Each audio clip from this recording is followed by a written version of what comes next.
All right, so when I was thinking back about the gifts that I've gotten and the gifts that I've given that have seemed, memorable and important, one of the things I realized is that most of the time, the ones that have really mattered haven't been the ones that I thought were going to be important. So, the gift that I want, the thing that I would love to have is the ability to look ahead and see the consequence of the gift, kind of before you give it, so you can understand what gifts are going to be important. And I know it's an impossibility, but man, that would be really nice. And of course, as I'm thinking about this and wanting to look ahead far enough so you can, see what decision's really going to matter, I can't help but think back to things that have already happened and the things that have mattered that I haven't known, and the things I think, geez, what if I had known what was going to happen? Would I have still done that? It's just one moment. There's one like a fork in the road that's really stayed with me and weighed me down. It was the afternoon or the evening when my son, who was then probably 3.5, said to me, "Dad, what's the Force?"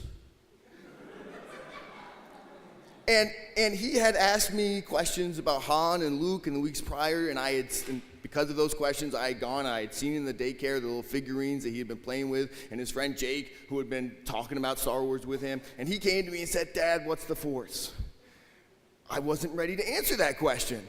So I had a little time out, and I had to think, am I going to give him an answer which is going to encourage his curiosity and feed this growing interest in this thing which when I was a kid, I was way too into? Or am I going to just kind of give him a question which tacitly says, don't worry about it, move on?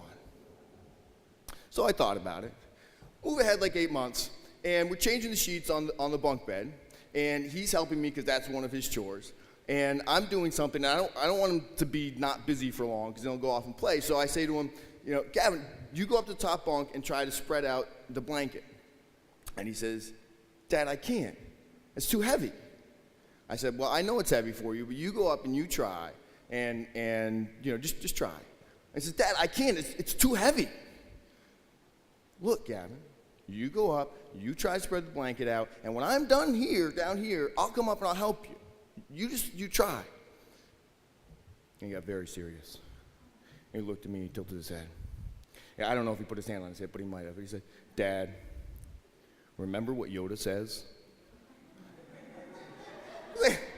I was thinking, and of course I remember what Yoda says. But I mean, what a silly question, right? But I'm thinking, and when Luke is on Dagobah, Yoda asks him to do something that Luke thinks is really difficult, and Luke in his whiny way says, "I'll try." And Yoda says to him, "Do or do not, there is no try." And what Yoda is trying to say is, look, if you commit yourself, if you remove the possibility of failure, if you really set yourself on this thing, you can do it.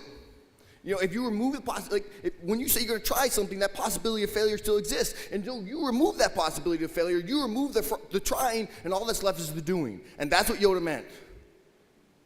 But my son says that do or do not, there is no try. So if there is no try, Dad, you can't ask me to climb up to that top bunk and spread out that blanket.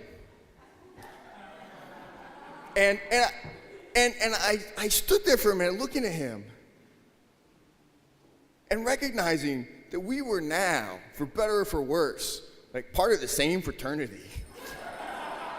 And he's and so I had not known what I was giving him that first day when I answered what the Force was, and I had not known what he was going to give back to me. And flash forward, 3 years it's been. And Saturday night we're sitting around the dinner table, and I look up, and Gavin, who's now 6, is explaining to his 4-year-old brother why it wasn't the Sand People who killed the Jawas. It was actually stormtroopers.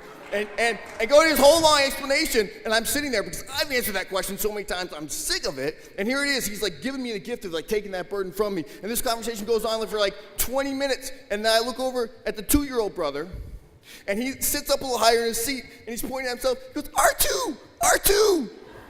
Yes, he's R2 because he's the shortest and he makes funny noises.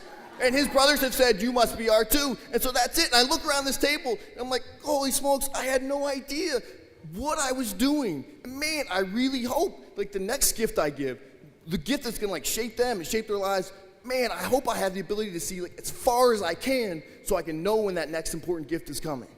Thank you.